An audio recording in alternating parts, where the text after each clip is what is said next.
আসসালামু আলাইকুম। আজকে তোমাদেরকে দেখাবো ষষ্ঠ শ্রেণীর প্রথম অধ্যায়ের 1.2 এর সমাধান। 1 নম্বর 30 থেকে 70 এর মৌলিক সংখ্যাগুলো লেখো। উত্তর 31, 37, 41, 43, 47, 53, 59, 61, 67। নম্বর 2, সহমৌলিক জোড়া নির্ণয় করো। ক 27 ও 54। 27 ও 54কে মৌলিক উৎপাদকে বিশ্লেষণ করে পাই 27 এবং 54কে আমরা মৌলিক উৎপাদন করে পাই 27 এর গুণনীয়ক 1, 3, 3, 3, 54 এর গুণনীয়ক 1, 2, 3, 3, 3, 27 এর গুণনীয়কগুলো হলো 1, 3, 9, 27 এবং 54 এর গুণনীয়কগুলো হলো 1, 2, 3, 9, 18, 27, 54।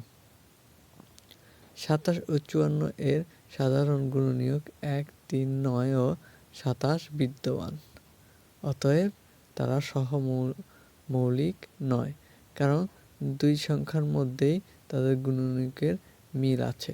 খ নাম্বার 63 এবং 91 সমাধান।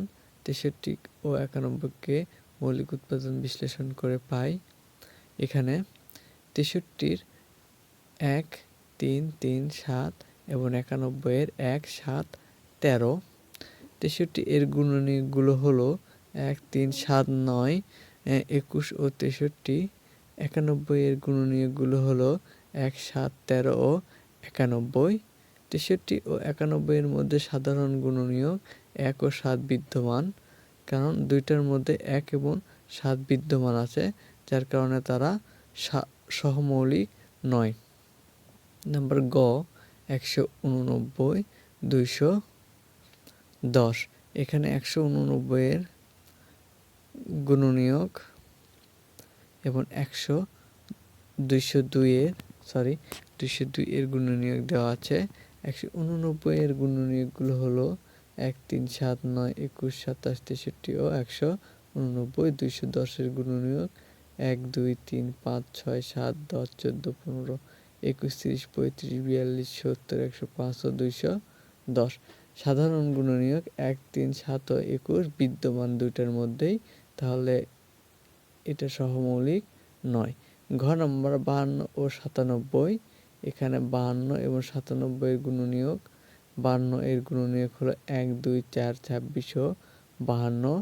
97 এর গুণনীয়ক 1 এবং 97। এখানে কিন্তু 52 এবং 97 এর মধ্যে 1 ছাড়া অন্য কোনো সাধারণ গুণনীয়ক নেই। দেখো এদের মধ্যে কি কোনো মিল নেই, তাহলে এটা আমরা বলতে পারি 52 এবং 97 সহমৌলিক। আমরা এটাকে বলতে পারি, যেহেতু দুইটার মধ্যে কোনো মিল নেই, তাহলে আমরা বলতে পারি এটা সহমৌলিক।